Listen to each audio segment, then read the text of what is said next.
রক্তে পূর্বপুরুষ থেকেই অনেক অতীত থেকেই বিজনেস আছে।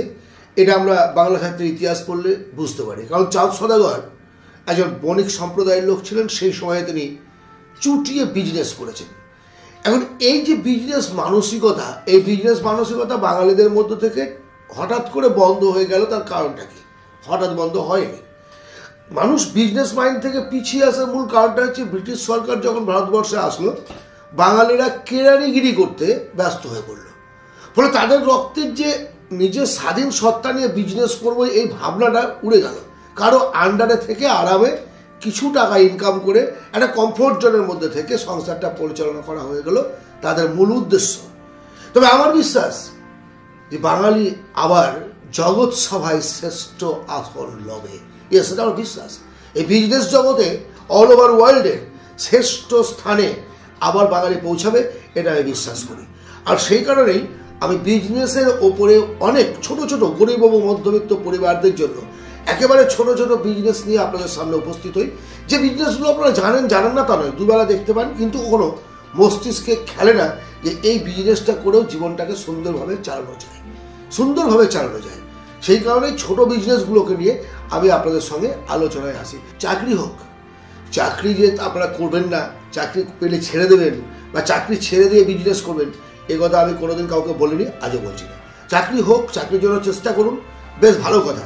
কিন্তু যতদিন পর্যন্ত চাকরি না হচ্ছে, আর বাই চান্স যদি চাকরি না হয়, তাহলে কি জীবনটাকে আপনি বেকার করে দেবেন? জীবনের টাকা পয়সা ইনকাম করবেন না।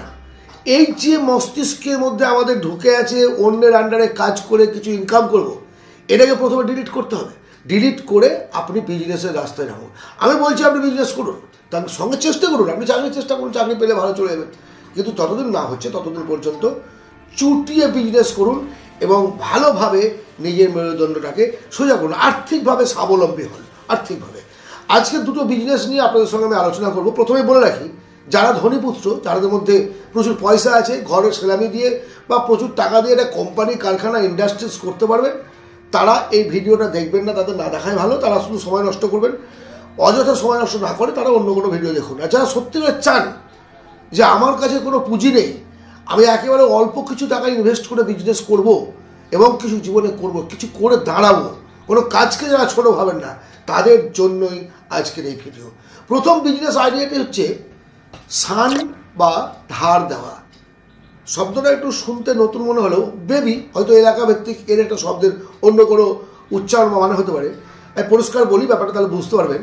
দেখুন, প্রত্যেকের বাড়িতে আমাদের তরকারি কাটার জন্য বটি আছে, দা, শাবল, কোদাল, কাতি, বিভিন্ন রকমের লোহার তৈরি যন্ত্রপাতি আছে যেগুলোকে সান দিতে হয়, কাঁচি, সান দিতে হয়। এই সান দেওয়াটা কারো কাছে তো গিয়ে যায়।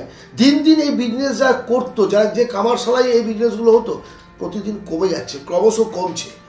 আমি আপনাকে বলবো নতুনভাবে আপনি এই লাইনে আসুন। এই লাইনে এসে কিছু হালকা পরিমাণে কিছু যন্ত্রপাতি একবার ইনভেস্ট করলে আপনি দীর্ঘদিন এই বিজনেসটা করতে পারবেন। আপনি বাড়িতে বসে এই বিজনেসটা করতে পারেন, আপনার কাছে গিয়ে সবাই সান দিয়ে নিয়ে আসবে। আবার ডোর টু ডোর গিয়েও আপনি করতে পারেন। এই বিজনেসের ক্ষেত্রে 90% লাভ, 90%। কোনো কাজকে ছোট বা বড় ভাববেন না, প্রথমে বলেছি। কারণ একটা জেসিপি মেশিন তার যে ফালটাকে সান দেয়, বা একটা ট্রাক্টরের ফাল যে সান দেয়, তারা কিন্তু কম টাকা ইনকাম করে না। শুধুমাত্র যে আপনার ম্যানুয়ালি আপনি কোনো যন্ত্রপাতিগুলোকে সান দিচ্ছেন তা নয়।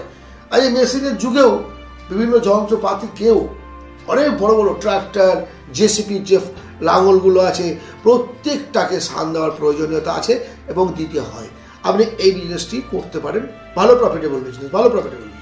আপনি দেখুন আপনার এলাকায় গিয়ে যারা এই ধরনের বিজনেসগুলো করে সংখ্যা অনেক কম, একজনের কাছে দুনিয়ার ভিড়। এটা গ্রামেও চলবে, আবার শহরেও চলবে। শহরের বাড়িতে গিয়ে বসে থাকে না, আবার তার সঙ্গে সঙ্গে নোড়া, পাটা ইত্যাদিগুলোকেও তো কোটানো যায়। এগুলো প্রত্যেকটা হচ্ছে সংসারের প্রয়োজনীয় জিনিসের একটা অঙ্গ, আর এটার প্রয়োজন আছে।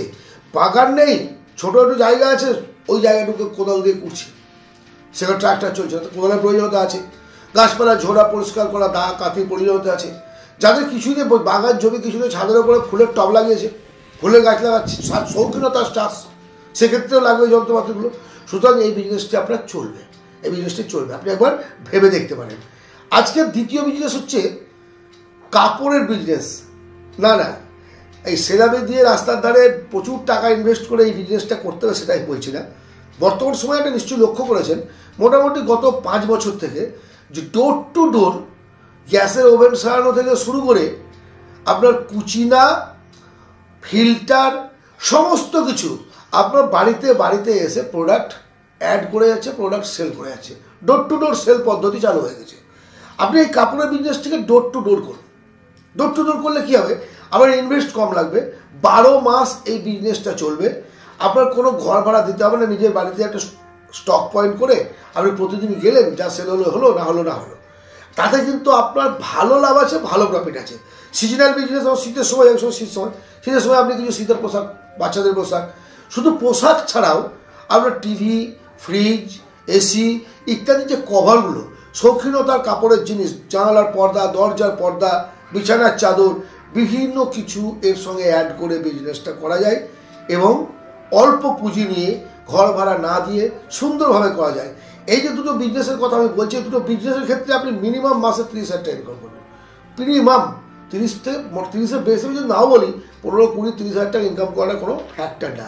কাপড়ের এই বিজনেসটাকে আপনি নতুনভাবে একটু ভাবতে পারেন, নতুনভাবে ভাবতে পারেন। আমি দেখেছি আমার পাশে এক বন্ধু আছে, কাপড় তার বাড়িতে স্টক করে নিয়েছে, 4 জন হকার রেখেছে। তারা সকালবেলা আসে, কাপড় নিয়ে যায়, সেল করে, আবার তাকে এসে ফেরত দিয়ে চলে যায়। যা সেল হলো, সেলের ওপর থেকে তার একটা কমিশন বা তার একটা থাকে। আপনারা রেট বেড়ে দিলেন যে আমি এই কাপড়ে 50 টাকা লাভ করবো, তুই তারপরে বেশি যা করবি কর না। হকাররা আনন্দের সঙ্গে, হকারদের ইনভেস্ট করতে হচ্ছে না, আপনি ইনভেস্ট করেছেন, আপনার যেহেতু পুঁজি আছে, 4 জন, 5 জন, 6 জন, 10 জন হকার আপনি রাখুন এবং বিজনেস করুন। দেখুন কতটা প্রফিট হয়। যারা ওই বড় ঝাঁচকচকে শোরুম করে শপিং মল করে বসে আছে, তার থেকে কোনো অংশ আপনি কম ইনকাম করবেন না। আজকের এই দুটো বিজনেসের মধ্যে কোন বিজনেসটি আপনার ভালো লাগলো অবশ্যই কমেন্টে জানাবেন, শেয়ার করবেন বন্ধু বান্ধবদের মধ্যে, সঙ্গে থাকবেন। আর হ্যাঁ, মেম্বারশিপ প্রোগ্রামে যদি আপনাদের ইচ্ছে থাকে যোগদান করতে, অবশ্যই আমার এই চ্যানেলে যোগ দিন। প্রত্যেকটা ভিডিওর নিচে বিজনেস মোটিভেশনের ওপর, লাইফস্টাইলের ওপর যে সমস্ত বইগুলো আমি স্টাডি করেছি এবং করি তার লিঙ্ক দেওয়া থাকে। আপনারা যদি ইচ্ছে করেন সেই লিঙ্কে ক্লিক করে বইগুলো আপনারা নিতে পারেন, তাতে আপনাদের জীবন উন্নতি হবে। কে কি বললো শুনবেন না, আবারও বলছি, অর্থ আগে। আপনি বিপদে পড়লে, আপনার অসহায় অবস্থা আসলে কেউ 2 টাকা দিয়ে সাহায্য করবে না। আপনার অসুস্থতার সময় একমাত্র আপনার অর্থই ওষুধের জন্য কাজ করবে। ওষুধ কিনে নিয়ে আসবে, ডাক্তারের কাছে নিয়ে যাবে আপনাকে। সো লোকের কথায় নেচে লাভ নেই, নিজেকে তৈরি করার কাজে সঁপে দিন। ছোটোভাবে শুরু করুন, আস্তে আস্তে অনেক বড় জায়গায় পৌঁছাতে পারবেন। ধন্যবাদ, ভালো থাকবেন। পরবর্তী ভিডিওতে আবার কথা হবে।